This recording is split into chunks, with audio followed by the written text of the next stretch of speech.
बच्चों आज की इस वीडियो में हम बात करेंगे क्लास 10th का बेटा ये चैप्टर 4 है क्वाड्रेटिक इक्वेशन और हमारी एक्सरसाइज चल रही है 4.1। ठीक है ना। 4.1 का बोर्ड पे देखो सेकंड क्वेश्चन हम इस वीडियो में करके देखेंगे। इससे पहले का जो क्वेश्चन है बेटा उसके कई पार्ट थे, सेपरेट वीडियो बना दिए मैंने। जिस बच्चे ने अगर नहीं देखा हो तो उसका लिंक मैंने डिस्क्रिप्शन में दे दिया बेटा, उसको देख लेना अच्छे से। ठीक है ना। और बेटा इस चैप्टर की जो है ना मैंने इंट्रोडक्शन वीडियो बना रखी है जिसमें बेसिक से लेकर एडवांस तक सारी बातें बता रखी हैं। तो जिन भी बच्चों ने अगर नहीं देखा है या दोबारा देखना चाहते हैं बेटा तो लिंक मैंने डिस्क्रिप्शन में दे दिया है, उसको देख लेना आपने। ठीक है ना। और इसी चैप्टर में बेटा क्वाड्रेटिक फार्मूला है, वो किस तरह से बनता है वो भी मैंने एक वीडियो बना रखी है, लिंक उसका भी डिस्क्रिप्शन में दे रखा है। ठीक है ना। तो आप चाहो तो उसको भी देख सकते हो। ठीक। हम बेटा हमारी सीरीज चल रही है चैप्टर 4 की। ठीक है ना। तो हम 4.1 का पहला क्वेश्चन तो हमने कर लिया है, 4.2 का हम सेकंड क्वेश्चन को करके देखेंगे। ठीक है ना। तो आइए शुरू करते हैं। बेटा सेकंड क्वेश्चन देखो क्या कह रहा है, ये represent the following situation in the form of quadratic equation. ठीक है, ये जो नीचे हमारी सिचुएशन दे रखी है, कहने मतलब ये जो हमारा सवाल दे रखा है इसको हमें ना क्वाड्रेटिक फॉर्म में यानी क्वाड्रेटिक इक्वेशन की फॉर्म में करना है।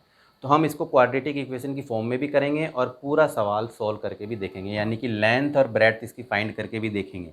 तो इस सवाल में देखो क्या कह रहा है, ये पहली सिचुएशन में क्या दे रखी है, the area of a rectangular plot is 528 metre की स्क्वायर। देख सकते हो आप। ठीक है, एक रेक्टेंगुलर प्लॉट है, उसका हमें एरिया दे रखा है 528 मीटर की स्क्वायर। ठीक है। अब क्या कह रहा है, the length of the plot is 1 more than twice is bread. ये कह रहा है कि जो प्लॉट की लेंथ है ना वो ब्रेड के दुगने से, यानी दे रखा है ब्रेड के दुगने से एक ज़्यादा है, 1 मोर है। ठीक है ना। तो हमें क्या करना है, हमें we need to find the length and breadth of plot. तो लेंथ और ब्रेड्थ हमें बतानी है। ठीक है, तो कैसे करेंगे, तो सबसे पहले तो हम इसका ब्रेड्थ मान लेते हैं। तो सबसे पहले तो मान लिया बेटा let the breadth of plot. ठीक है जी, हमने मान लिया x मीटर।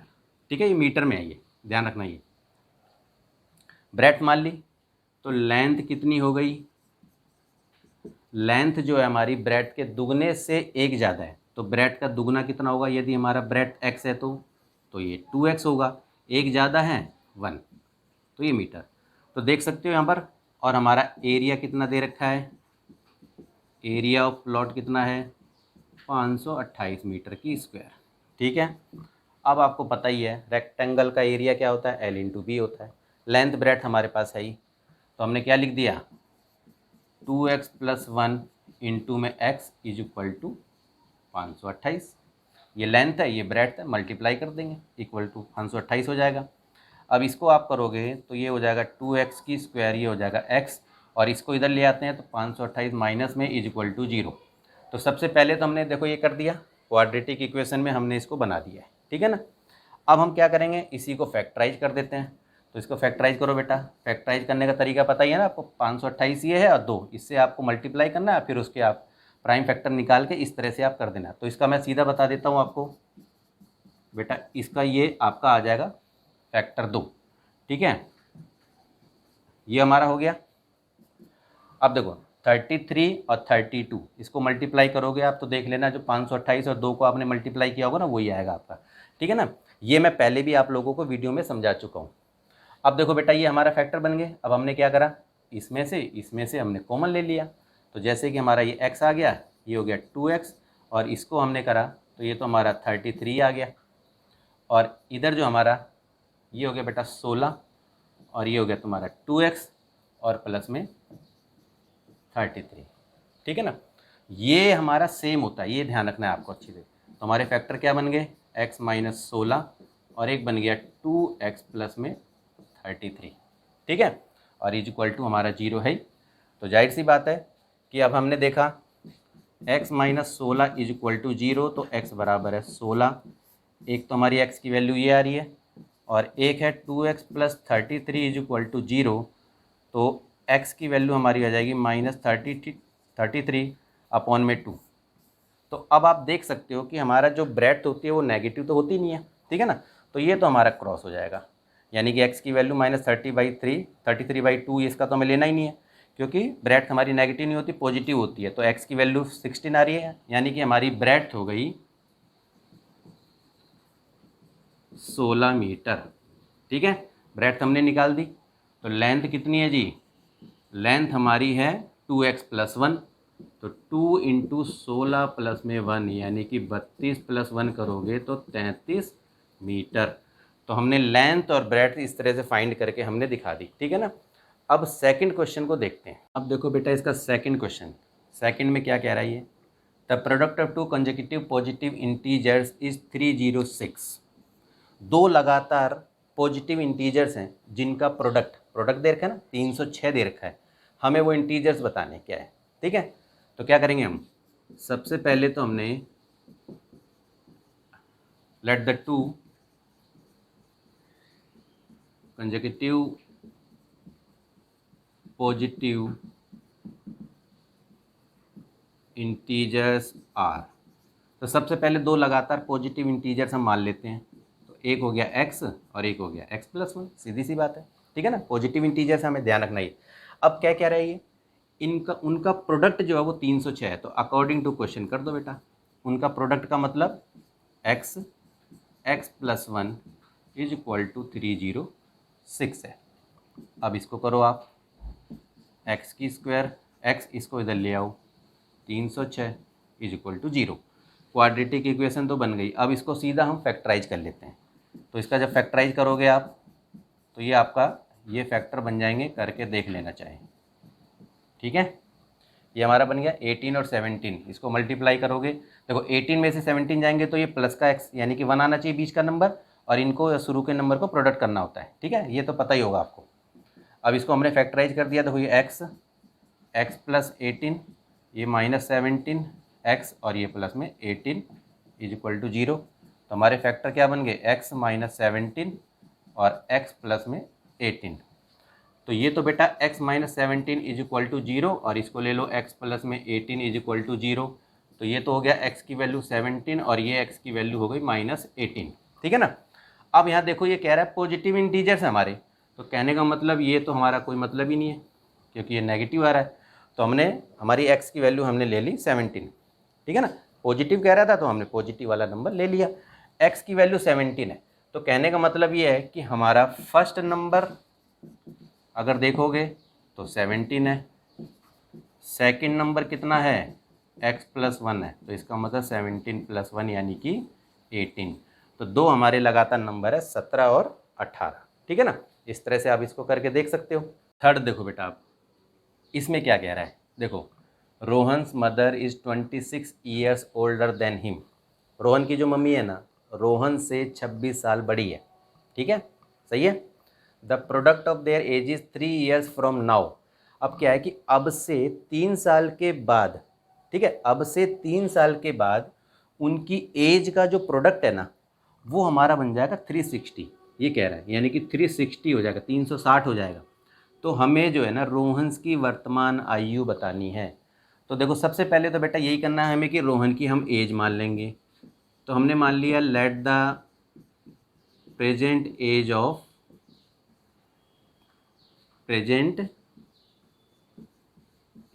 रोहन, ठीक है जी। रोहन की हमने x मान ली, ठीक है, प्रेजेंट वर्तमान आयु रोहन की हमने x मान ली। तो यानी कि एज उसकी मम्मी की यानी कि एज ऑफ हिज मदर कितनी हो जाएगी, कहने का मतलब ये है, अब रोहन से तो उसकी मम्मी 26 साल बड़ी है, तो इसका मतलब ये है कि यदि हमारी रोहन की उम्र जो है x साल है अभी वर्तमान में, तो उसकी मम्मी की कितनी हो जाएगी, x + 26 ईयर, ठीक है। ये हो गया हमारा। अब ये क्या कह रहा है, ये कह रहा है ना कि 3 साल के बाद दे रखा है the product of their age is 3 years from now, ठीक है, उनकी आयु का जो प्रोडक्ट है अब से 3 साल के बाद। तो सबसे पहले हम ये कर लेते हैं बेटा, देखो आफ्टर 3 ईयर्स, चलो जी 3 ईयर्स के बाद बताओ एज ऑफ रोहन, यानी कि 3 साल के बाद रोहन की एज कितनी हो जाएगी, अभी x है तो जाहिर सी बात है x + 3 हो जाएगी। तो एज ऑफ हिज मदर कितनी हो जाएगी, यानी कि रोहन की मम्मी की एज कितनी हो जाएगी, अभी है x + 26 3 साल के बाद, यानी कि x + में 26 3 29, यानी कि ये हो जाएगी। अब अकॉर्डिंग टू क्वेश्चन चल दो। अब कह रहा है 3 साल के बाद वाली जो एज है ना उसका प्रोडक्ट 360 है, ये कह रहा है। तो कहने का मतलब x + 3 ये रोहन की जो एज है और x प्लस में 29 इज इक्वल टू 360 हो जाएगा। अब सीधी सी है, यहाँ पर प्रोडक्ट कर दो इस तरह से, 360 हो गया, ये हो गया x की स्क्वायर 29x 3x, और इसको करते हैं हम 3 निम 27 2 3 दूनी 6 2 8, 360 हो गया हमारा। तो x की स्क्वायर 29 और 3 9 3 12 32 x हो गया, और इसको हमने 360 87 को उधर ले चले गए, तो x की square plus 32x is equal to 360 में से बेटा 87 को घटा दो, तो 3 आ गया, 5 15 में से 8 7 15 273, ये हो गया हमारा। तो हमारी जो क्वाड्रेटिक इक्वेशन बनेगी वो हम यहाँ पर लिख देते हैं, ये हम बना देते हैं यहाँ पर बेटा, ये x की स्क्वायर प्लस 32x, और इसको इधर ले आएंगे तो 273 माइनस का चला जाएगा और ये 0 हमारा, ये हमारी क्वाड्रेटिक इक्वेशन बन गई। अब इसको हम फैक्टराइज कर लेते हैं, तो ये हो गया हमारा, ये बेटा फैक्टराइज करने पे हमारा ये बन जाएगा। ठीक है, आप इसको करके देख सकते हो। जब भी फैक्टराइज करना हो क्या होगा, लास्ट का नंबर शुरू के नंबर को मल्टीप्लाई करोगे, उसके बाद उसका ना प्राइम फैक्टर निकाल लो ऐसे करके, जिसको प्लस करने पर ऐसे 2 फैक्टर बनाओ जिसको प्लस करने पर 32 आना चाहिए। तो मैंने देखो एक 39 और एक 7 बनाया, 2 फैक्टर इसके। ठीक है, तो देखो 39 में से 7 के 32। अब इसी को इस तरह से कर लो, तो x प्लस में ये 39 और ये -7, ये x हो जाएगा प्लस में 39। तो ये बेटा हमारा हो गया x -7 और ये x प्लस में 39। अब ये कर दो आप, x -7 is equal to 0, x plus 39 is equal to 0। तो ये तो x की वैल्यू 7 आ रही है और ये बेटा x की वैल्यू -39 आ रही है। तो जाहिर सी बात है कि a जो होती है वो हमारी नेगेटिव थोड़ा होती है, तो x -39 तो कैंसिल हो गया, हमारा बचा x इज इक्वल टू 7, यानी कि 7। तो यानी कहने का मतलब ये है कि रोहन की जो एज है वो तो हमारी आ गई 7 ईयर्स। ठीक है ना, रोहन की एज क्या आई, यहाँ लिख देना ज़रा, जगह नहीं है, तो 7 ईयर्स हो गई रोहन की एज। अब एज ऑफ हिज मदर, उसकी मदर की एज कितनी हो गई, यानी कि रोहन की मम्मी की एज, जाहिर सी बात है देखो x प्लस 26 है, तो 7 में 26 को प्लस कर दो, 7 6 13, तो 33 ईयर्स उसकी रोहन की मम्मी की एज हमारी आ गई। ठीक है ना, तो इस तरह से आप थोड़ा इसको समझोगे ना तो आराम से आप इन सवालों को करके देख सकते हो। ठीक है ना, अब अगले क्वेश्चन की तरफ चलते हैं। अब देखो बेटा 4th क्वेश्चन क्या कह रहा है, अ train travels a distance of 480 kilometre at a uniform speed.